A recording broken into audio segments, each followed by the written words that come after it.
Hi, friend. We hope you had a fantastic week. So recently, well, not recently, actually, for the last 7 years, Jen and I have been reading like the yearly Bible, which was really awesome and inspiring. And sometimes, you read it and something just pops out to you.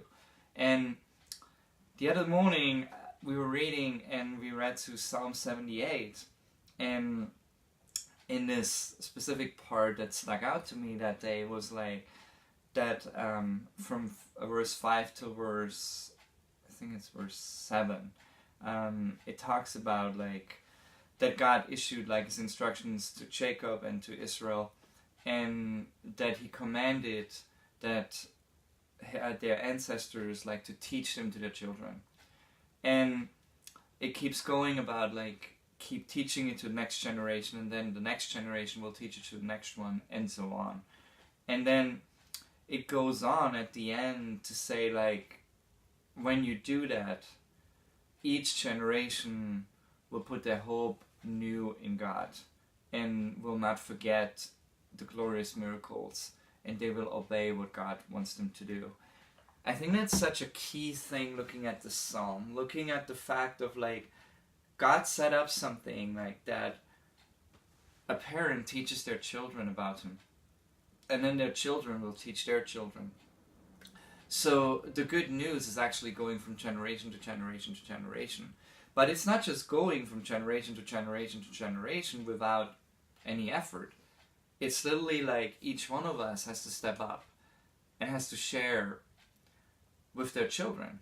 Or if they don't have children, with somebody else, There are people in the world that never heard the gospel before, and some of them might be your neighbors.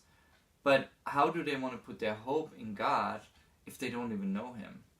So I want to encourage all of us, what we do today and how we share the gospel will affect generations after us. Because when we share the gospel with people, they will share it maybe with the next generation, and so on and so on. So sharing with your neighbor and loving on your neighbor doesn't just have an impact in an individual situation at this moment. No, it will have a lasting impact for the future. It will really change things for the future, for future generations. And I think that's really, really key to remember.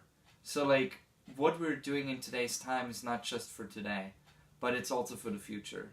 So when God's calling you to share the gospel with others and to bring the good news, you're going to change generations. You're going to bring hope. Because people start putting their hope back into God. And when you look at the world today, where's hope in?